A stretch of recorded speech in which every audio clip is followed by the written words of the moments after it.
never given up, I give my all. I'm never looking back, attack, it's in the past. Stand up, stand up, stand up. You ain't ready for me. Give me your best shot, the stronger I stand. Not looking for sympathy. What doesn't kill me makes me who I am. A soldier fights till he's free. You ain't ready for me. Hey guys, it's YodaJoe93. I just got done watching Bad Batch Episode 9, titled Harbinger. So this episode picked up where the last one left off, where we basically kick off the episode and our boys are going fishing, kind of trying to survive. Omega and Batcher are in a cave. And when they're in the cave, they discover some things. Some unexpected things. And they come across, Omega and Batcher come across a ship, and lo and behold, we get our first look at Asajj Ventress back in animation after the Dark Disciple stuff. She's back. This is amazing. So we head into this episode, and the focus of this episode is we've been waiting for this. This is the Ventress episode. We've been waiting for this episode to come to light. We knew it was coming, and it did not disappoint. So we move into position here with Ventress, and you see how everything comes together here now, guys. First, they try to talk out rationally, talk with the Bad Batch, say she wants to test Omega because she's there to explain the whole midichlorian M-count stuff about being a Jedi, and that was super well done and super well handled. I loved how that was handled. I thought it was genius, and I couldn't be happier.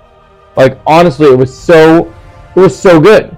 And so then the Bad Batch kind of decide they don't want to trust her because they find out that she's a separatist assassin. And Omega's like, people have changed. They always change. And this makes sense to me. This is brilliant. I love how this was handled. And then you have Ventress engages the Bad Batch, and they try to use guns on her, and she says no cheating, which I love her playfulness, throws them away, and then goes and literally engages in hand-to-hand combat, throwing spinning kicks, arm bars, elbows, anything that you can do that makes a great warrior and great fighter. And while she only has one fight scene in this episode, I loved how cool she was. Her yellow lightsaber is amazing. I like her with the yellow lightsaber much more than Rey. She's a much more interesting character, and she totally works for me. I totally am a fan of what they've done with her character. I'm glad she's back. We learned that she tries Omega. We kind of have a little bit of a karate. We kind of have a little Karate Kid homage where she tries to train Omega. Omega fails the first test, and she succeeds at the second test, and the third test she just gives up because she's stubborn like her brothers and doesn't really know what to think there. And so that's kind of where we move forward in that situation. So we have that happen with Omega.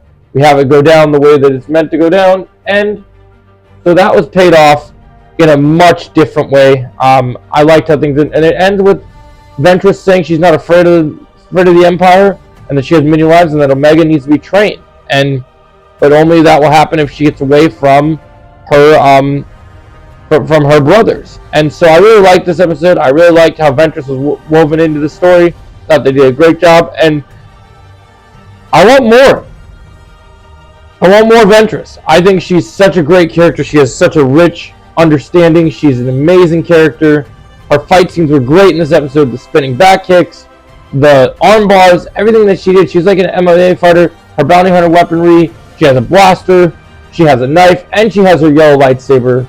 They've just created the perfect character. They've gone from making her Dooku's Sith assassin to making her a bounty hunter, to making her a Night Sister, to making her a Jedi. And I love how she's treated as the perfect anti-hero, the Star Wars character we had. We don't need Reva. We don't need Rey.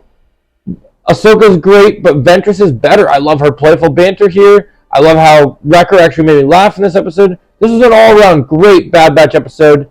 I'm going to give it a 9.5 out of 10. It's my favorite of the season. I loved it. I can't wait for more to see where the story's unfolded. And I hope we see Ventress again very soon. I hope in Tales of the Jedi. I hope we see her again other places. But overall, guys, I enjoyed the episode. Share your thoughts. If you like this video, make sure you click right over here to see the next one. And as always, may the Force be with you. I'll catch you in the very next video. Thanks for watching.